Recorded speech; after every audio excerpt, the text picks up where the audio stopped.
everyone, and welcome to Kahua's Build Different podcast.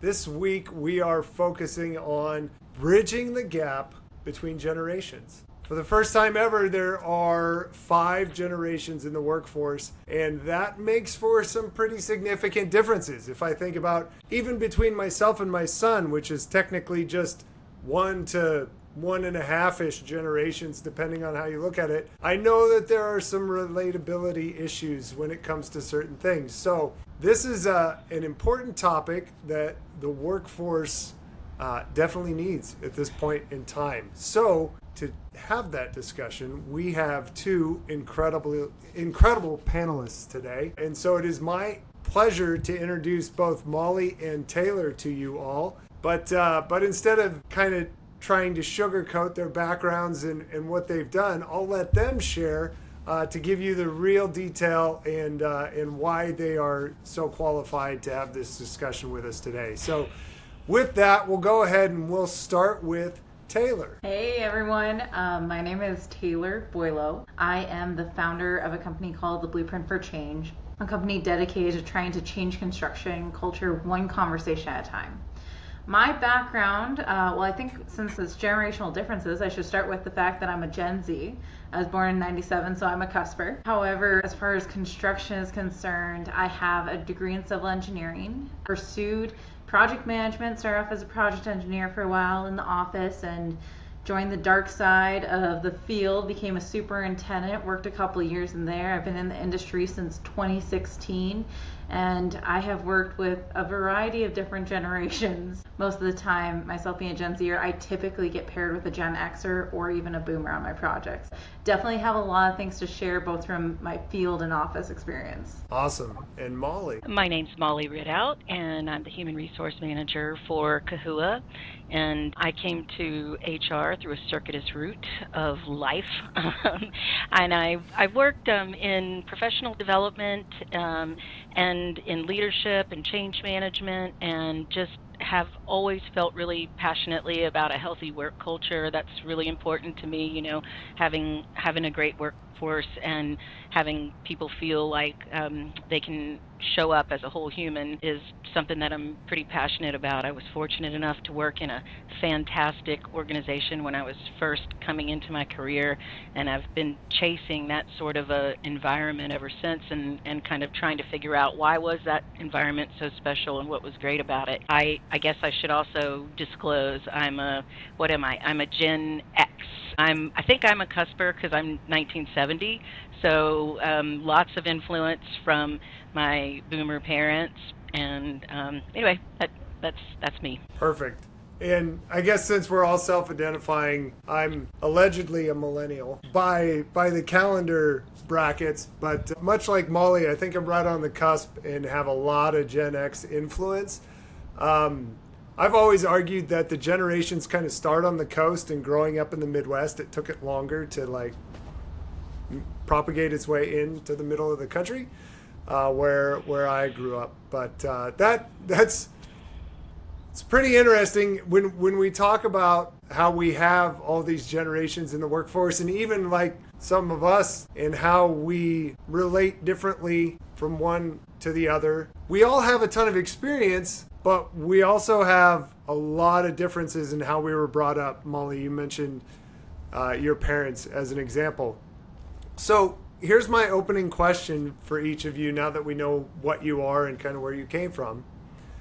How have you personally seen these generational differences show up, for better or worse, in the workforce? And Taylor, you mentioned being paired with some different generations, so we'll start with you.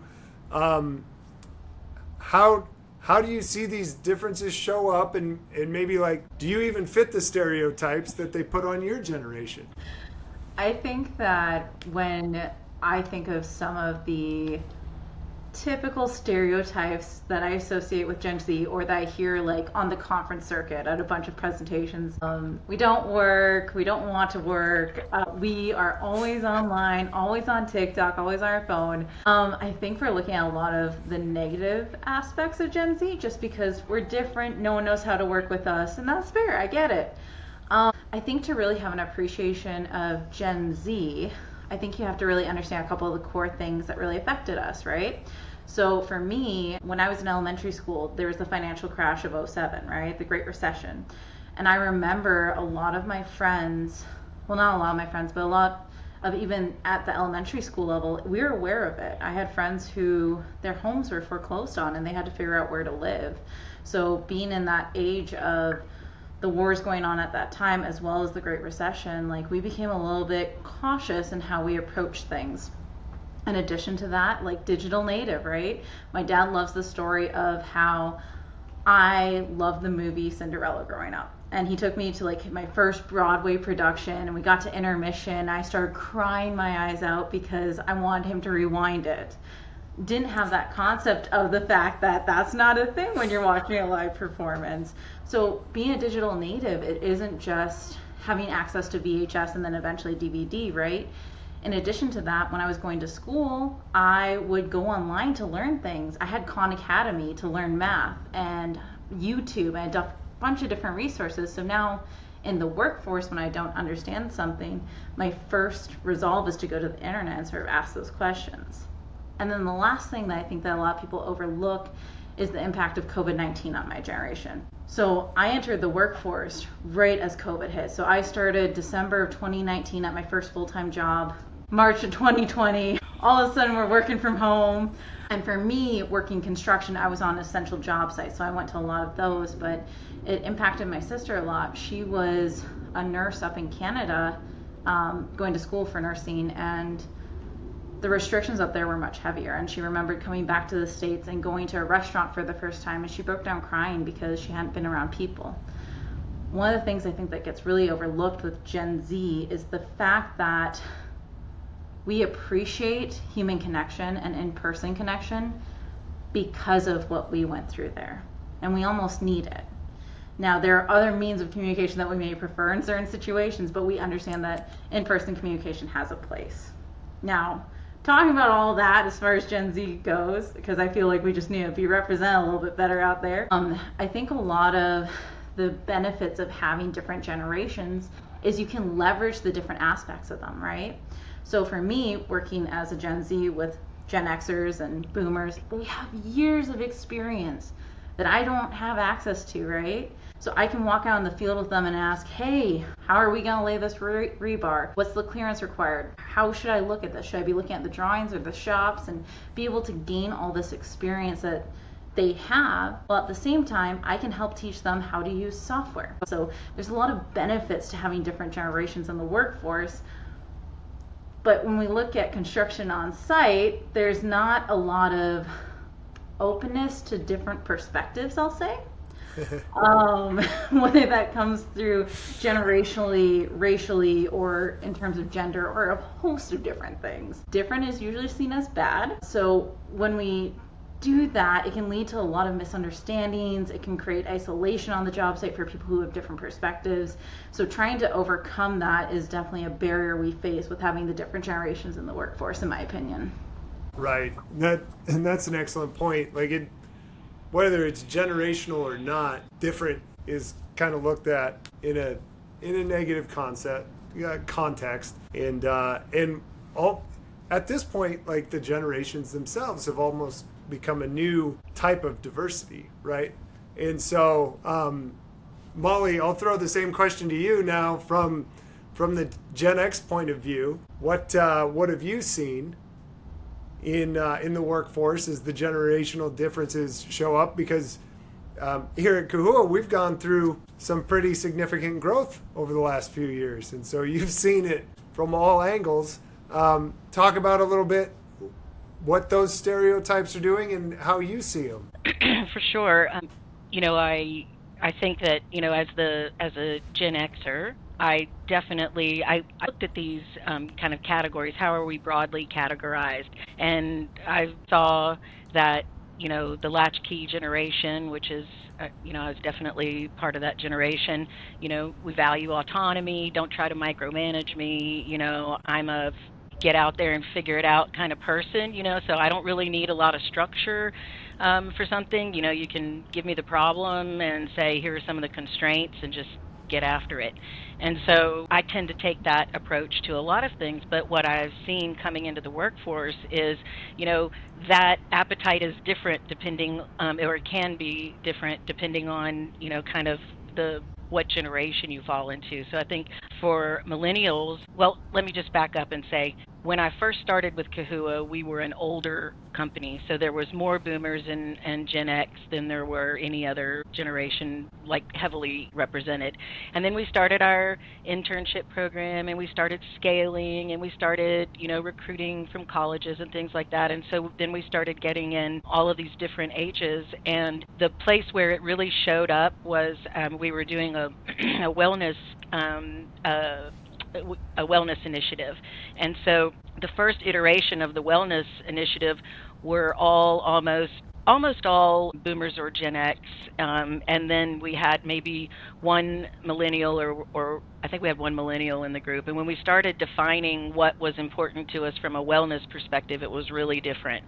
The boomers and the Gen Xers were more about, just physical exercise, what kind of things could we offer, that were tangible, what were our insurance benefits, how did this play into our insurance benefits. And the people who are the people on the volunteer group who were younger were more, what are the mindfulness, what are the mental health apps, how are we going to access this and track it, is it all going to be digital, And so we were all talking about what wellness was to ourselves, and we realized everybody had a different definition of what wellness looked like.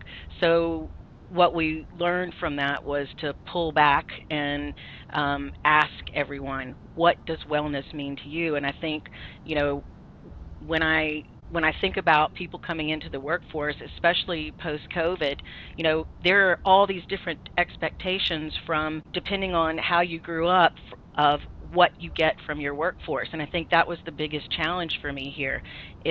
I knew what my expectation was. Okay, we've got to have great benefits. We've got to have well-defined roles. We've got to have, good compensation. We have to have a clear hierarchy and chain of command, to know how do we process things. That's not what was important to everyone.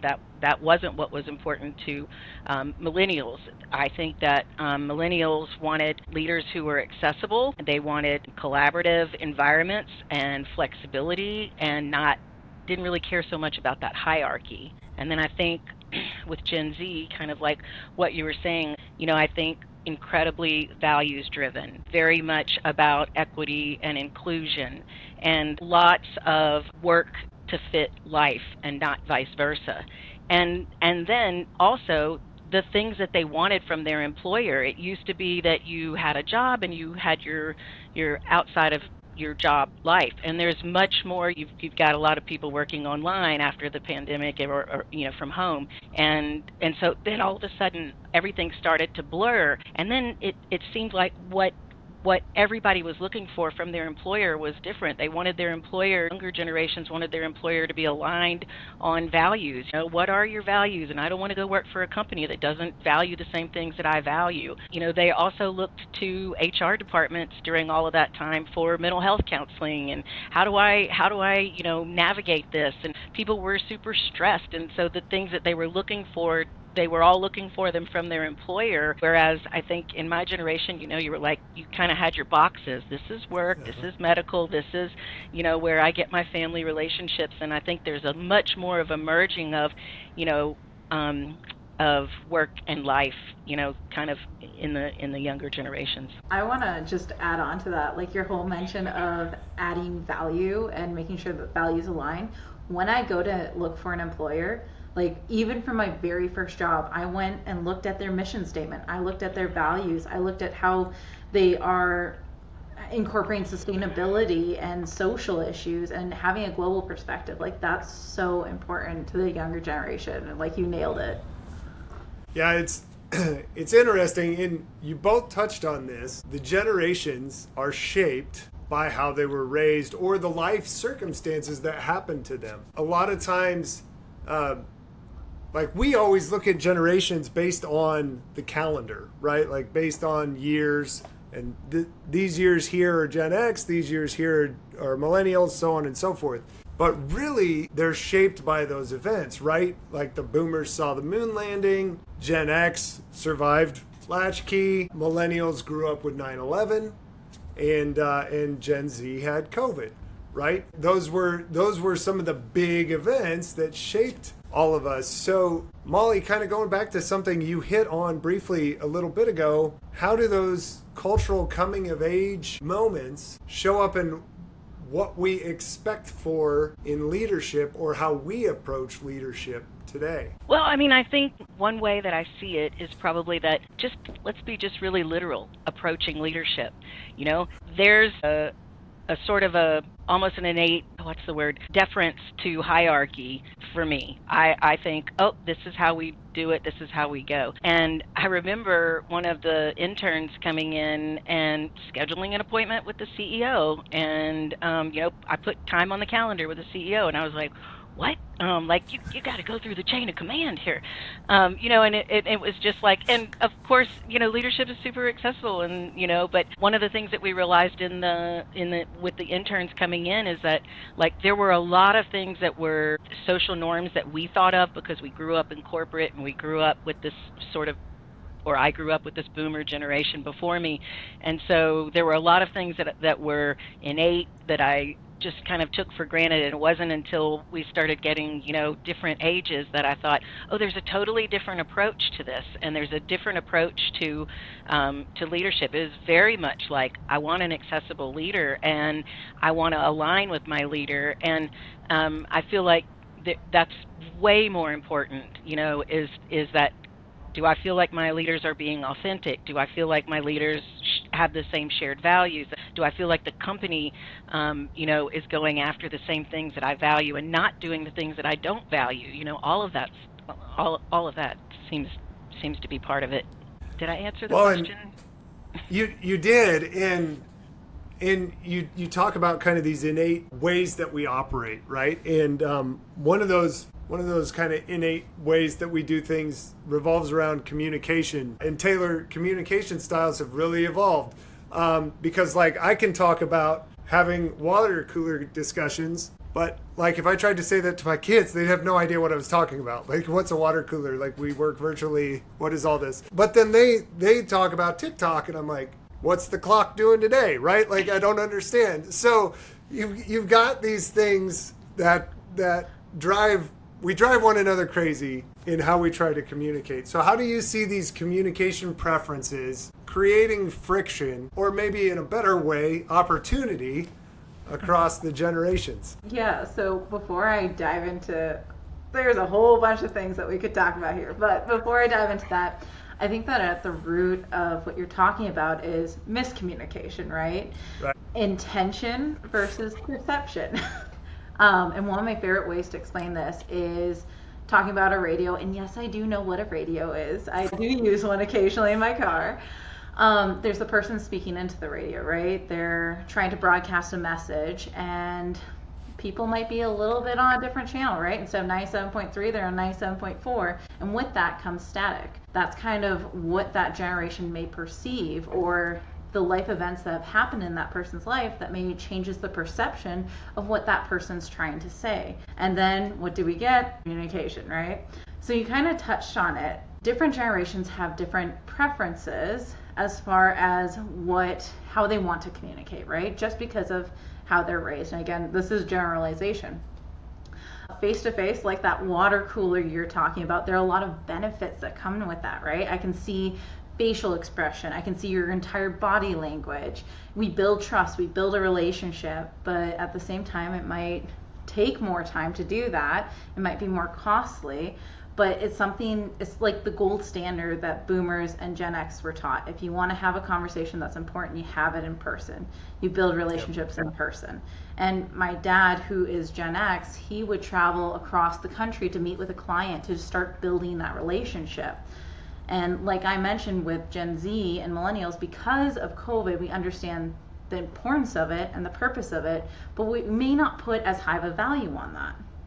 Whereas with phone calls, I know my dad and I we've done a presentation on generational differences, and he likes to talk about how on Sunday nights, that was the cheap rate, so he would get on the phone and talk to his friends for hours, right? Whereas when we were preparing for that presentation, I said, phone calls absolutely terrify me. I remember my first bid day, and they said, you're going to call all these people and you're going to let them know what the project is. And I'm like, oh God, okay, all right. So I'm like, I get a piece of paper out and I write down what the project is, what I'm calling about, what my name is, right? Write down all this information. I'm shaking as I'm dialing these numbers because I'm like, this is not normal for me. I do not call people, I text. And I call and I get the front desk, right? They're like, this is so-and-so hardware. Who are you trying to call? I'm like, I'm going to need to call you back. I forgot to write down who I was supposed to talk to. It's just like, it's so intimidating for me. And it took me years to get through. It's not my natural communication style, but it doesn't mean I can't learn about it, right? So I think a lot of the friction is sometimes we have to speak in our non-native languages and learn how to do that. And maybe with boomers, that's texting, right? Boomers tend to be a little bit more reserved. They, at least when I communicate with my uncles, it's like long paragraphs of stories of what's going on, right? Whereas for me as a Gen Z, GIFs or GIFs, whatever, however you want to say it, and then emojis are really important to my communication style. It's not just I'm adding a funny thing at the end. I'm adding context. I'm adding emotion. I'm trying to add those body language cues that you lose in the text messages. So when you're not used to a certain communication style, there can be that miscommunication. There can be that static there of, why is she sending me a smiley face? I'm not sure if I'm okay with that, right? Or for me, I'm on the phone and I'm calling someone, I'm nervous as all get out, and I'm kind of like, I may not be as clear as I want to be. So I think that's where a lot of the friction can come from. But the opportunity is to learn a different communication style, because all of them are valuable, whether you're talking about face-to-face, email, text, phone calls. All of them have their place. All of them have their costs and benefits to them. And learning to be able to use them is really important, regardless of what generation you're in. Yeah, that's a great point. No, go ahead, Molly. I was just going to say that is definitely something that shows up in the workforce every day. You know, when you're working with younger managers and you are hiring and you say, okay, we've got approval, go ahead and make that verbal offer. If I don't, coach someone through it that's of a younger generation, they're just going to send an email and they're going to put everything in that email and say, okay, take a look at it and give me a call, let me know. There's that sort of a hesitancy to pick up the phone and call, whereas I'm like, close them. Like you've got to talk to them live, and you're so much nuance in the voice and the hesitations and all these things. And I remember the same thing with my daughter, who's Gen Z.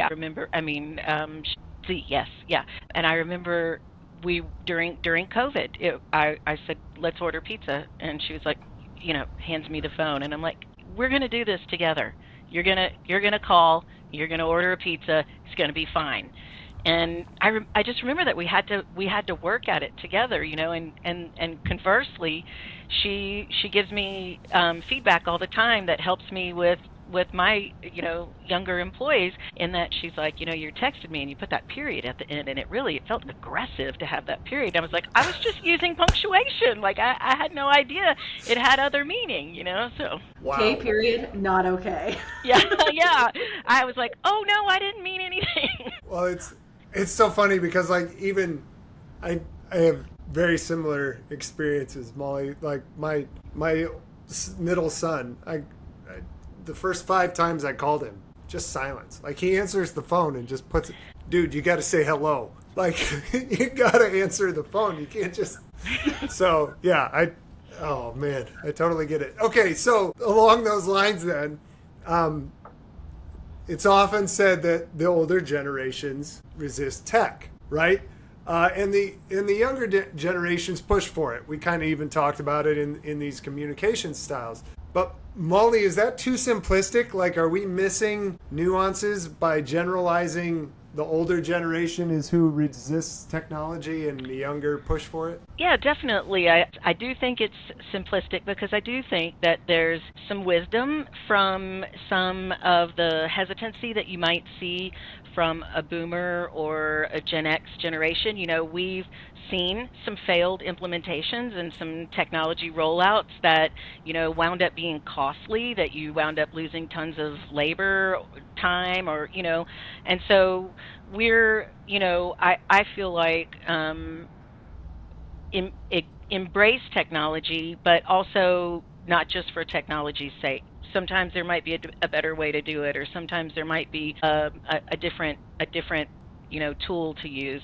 Whereas I think that the Gen X and millennials, are like iterate and fail fast and let's get out there and try some things. And I think that energy, enthusiasm, willingness, flexibility, willingness to adopt new tools and to show a new, faster, more improved way of doing something is, where it's at. And I think where the two worlds combine and are beautiful is when you have some guardrails on your process, and you're adopting all of that iteration and fast failing, and you have some safety nets there. And I think that is kind of an example of the two or multiple generations coming together in a successful collaborative way. Yeah, I love that. So then if we kind of go back to leaders for a second, we've touched on how we approach leadership a little bit. We've touched on how to communicate a little bit, and even where tech gets involved. But Taylor, what specifically do different generations look for in a leader? Like we've talked about values as an example. And how can seasoned project managers or superintendents lead across such a wide range of these expectations? There's a lot to unpack there. I'll try and do my best. Boomers, I say, what boomers typically look for in a leader is someone who's loyal. So typically they're going to be company people that stick with the same company throughout. So that loyalty is important to them. A respect for tradition. So it doesn't necessarily mean you have to follow the tradition, but understand where we came from and respect that. And then I think the last thing they really look for is, did you pay your dues? Being a younger superintendent and working with some boomer foremen, definitely that attitude of, you better prove yourself to me because you don't look like you've put in your dues yet. So being able to either have paid your dues or show that you are qualified to be in the position you are and proving that to them.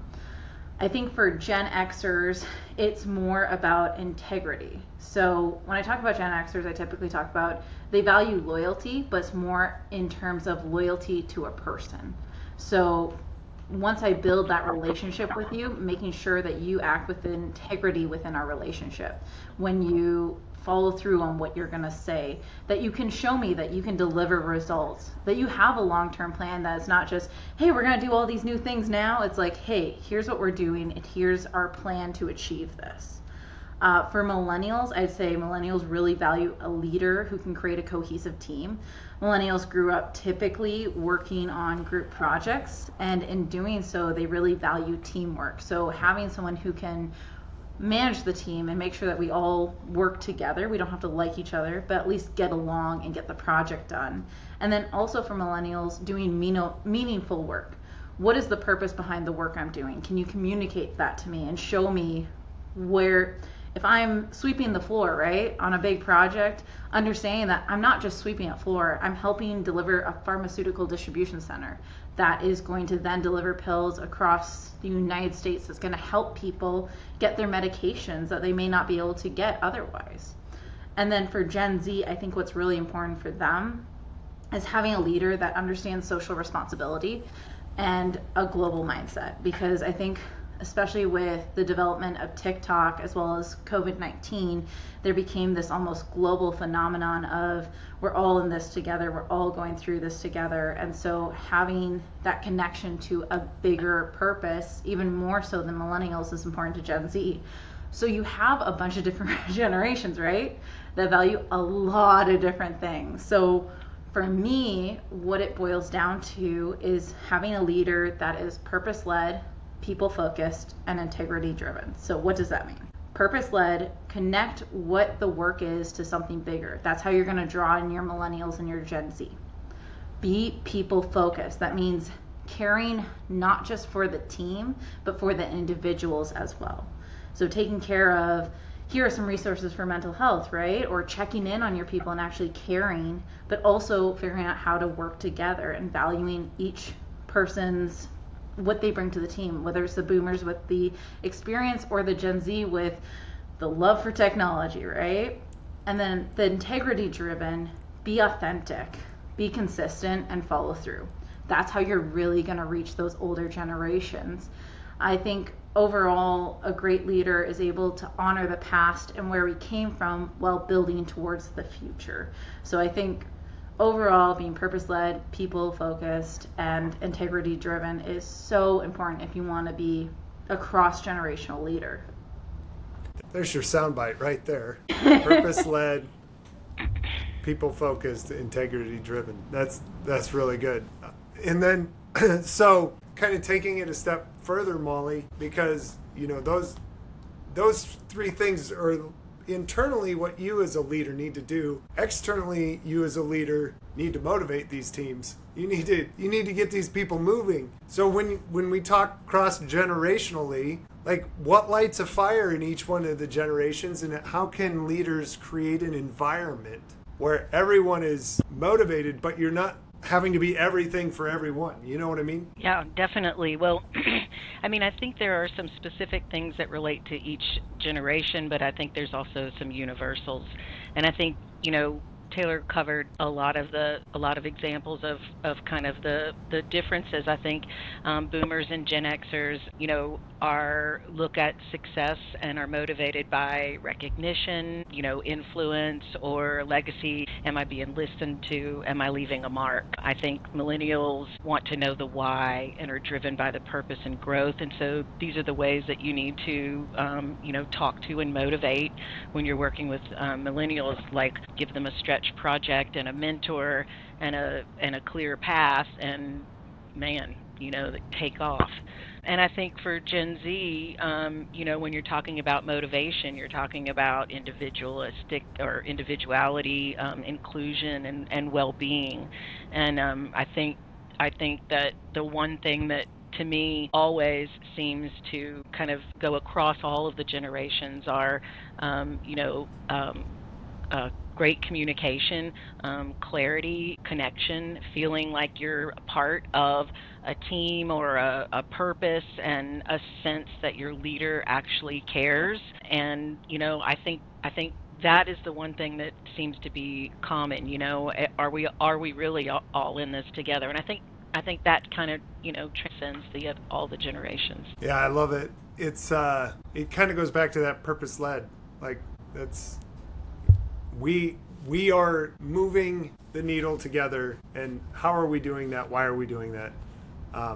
Big motivator regardless. All right, so we're running short on time, so I'm going to do a little bit of a lightning round, if you will. And so we're going to go through some fast questions in one sentence answers. Okay, that's the rules here. So Taylor, we'll start with you first. Pretend I'm a project manager. What's one practical thing I can do this week to foster better communication across generations? I'd say lead with curiosity rather than judgment. I like that.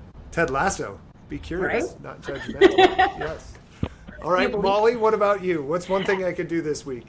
Active listening. I think Yeah. Listening to, stepping outside of the hectic and listening to really what's being said and what's being heard, using your emotional intelligence, to understand what's being communicated to you. Okay. This time, Molly, you have to go first. Okay. So Taylor gets to think. If we were to future-proof construction, what one mindset shift do we need to make about generational dynamics? Stop viewing generational differences as problems to fix and start seeing them as strengths to leverage. Taylor, what do you think? I'm going to echo basically what Molly said in a different way. Shifting from building walls against different perspectives to building bridges of understanding.